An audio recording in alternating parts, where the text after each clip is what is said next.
High বন্ধুরা, আসসালামু আলাইকুম। কেমন আছো সবাই?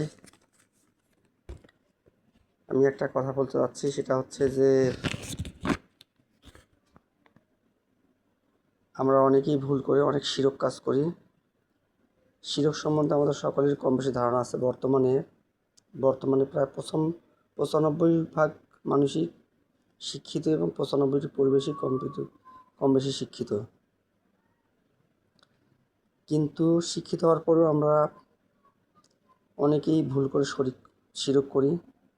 শিরক হচ্ছে আল্লাহর সাথে কাউকে শরিক করা, যার ক্ষমা আল্লাহ তাআলা কখনোই করবেন বলে মনে হয় না।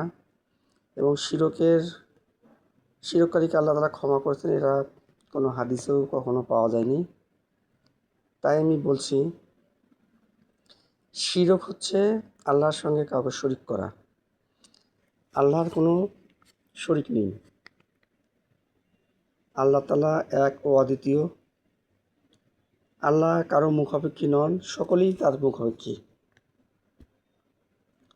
অথচ আমরা আল্লাহর সঙ্গে অনেকেই তুলনা করে অনেকভাবে আল্লাহর সঙ্গে অনেকে আমরা তুলনা করছি।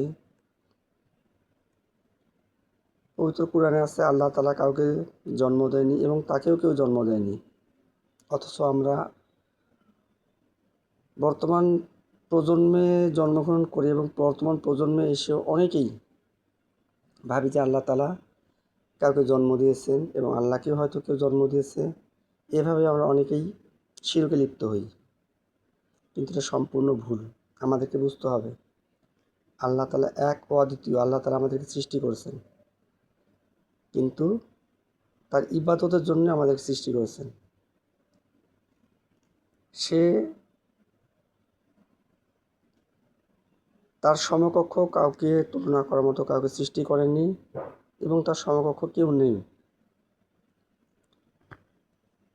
আমরা সকলেই আল্লাহর নিকট মুখাপেক্ষী হয়ে থাকি। আল্লাহ তাআলা প্রতি মুহূর্তে আমাদেরকে তার কোনো না কোনো মাধ্যম দিয়ে হোক বা নিজে হোক তার কুদরত রহমতে আমাদের সাহায্য করেন। আরও অনেক কথা আছে, অনেক বক্তব্য আছে, যা আমরা ব্যাখ্যা করলে অনেক সময় লাগবে।